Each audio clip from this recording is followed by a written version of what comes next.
si ça se lance. Je suis... Ça a l'air. Bonjour à tous. Moi, je viens partager l'expérience suisse de la prise en charge de l'ECMO pédiatrique, plus précisément genevoise. La particularité de la Suisse, c'est que c'est une confédération qui regroupe 26 cantons et donc qui est sous l'influence de politiques fédérales en termes de santé, mais également de politiques cantonales. Donc Genève, nous avons un service de soins intensifs de pédiatrie qui est une réanimation polyvalente médico-chirurgicale. On accueille 9 lits de réanimation, 3 lits de soins intermédiaires et avec un équivalent de temps plein de 57 soignants.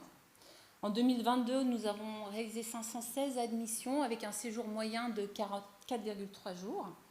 Et vous voyez que la chirurgie cardiaque représente plus de 190 admissions avec des scores RACS situés de 4, 5 et 6 en majorité. Les enfants viennent de Suisse, on va dire en minorité, mais la majorité d'entre eux viennent de Pologne, d'Ukraine, où nous sont adressés par mécénat chirurgie cardiaque. Et vous voyez que l'ECMO représente à peu près 3 à 5 ECMO par année. On a vu ce chiffre diminuer ces dernières années en lien avec l'arrivée de notre nouveau cardiochirurgien.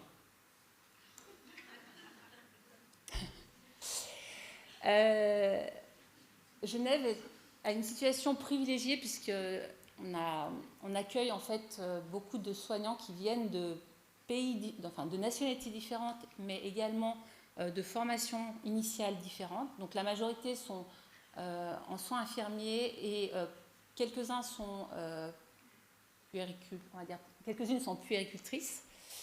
Et puis certains ont des backgrounds de réanimation adulte ou réanimation pédiatrique ou pas du tout.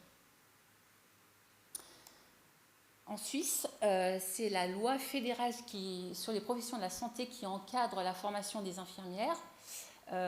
Et donc, pour aboutir à un cycle de bachelor en soins infirmiers, et vous voyez qu'il y a un article qui est très généraliste sur les compétences infirmières, mais il n'y a bien sûr rien sur la prise en charge de l'ECMO pédiatrique.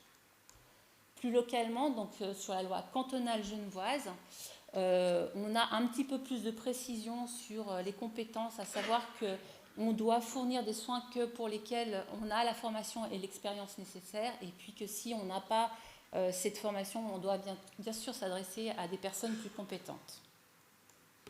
Donc dans ce contexte, comment on se forme et comment on se spécialise? Alors, il faut savoir qu'en Suisse, quand on travaille dans un service de réanimation, on doit se former, on doit se spécialiser pendant 2 ans en cours d'emploi. Donc c'est une formation qui alterne bien sûr la pratique clinique, mais aussi des cours théoriques. Et puis les infirmières, elles aboutissent à un diplôme d'expert en soins intensifs, donc au bout de ces 2 ans de formation, ce qui fait qu'au total, ça fait une formation de 5 ans. Et dans ce programme de formation, il y a environ 60 heures qui sont consacrées à tout ce qui est pathologie cardiaque, donc bien sûr la chirurgie cardiaque, les soins post-op, les complications, le monitoring, tout ce qu'on peut avoir autour de la prise en charge de ces patients cardiaques.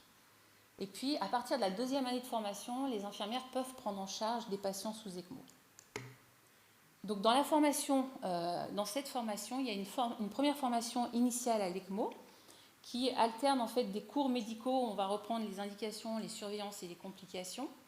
On va faire une première simulation dont le but est surtout de s'approprier le circuit ECMO et puis de manipuler le circuit. Et d'emblée, on apprend aux infirmières à agir en cas de dysfonctionnement du moteur, donc pouvoir changer une tête de pompe, on va dire en autonomie, en tout cas pouvoir initier cette action. Et puis à distance de ces deux premières parties de formation, on a un cours qui concerne beaucoup plus les soins infirmiers. On va parler plus largement des besoins d'un enfant sous ECMO et tous les soins et surveillances qui s'y rapportent. Donc le vrai défi pour nous, c'est en lien avec le peu d'exposition, c'est de maintenir ces compétences. Donc bien sûr, on a développé un certain nombre d'outils pour aider à la prise en charge. On a un protocole qui réunit tous les soins et surveillances et toutes les explications autour de l'ECMO, parce qu'en plus de ça, on a 3 appareils différents. On a bien sûr mis en place une checklist de vérification initiale au moment de la prise en charge. On a un document qui a été réalisé là, tout récemment sur les procédures, les blocs en chambre, donc ça concerne également l'ECMO. Et puis on a réalisé des vidéos qui rappellent finalement sur deux machines différentes comment on fait le changement de tête de pompe.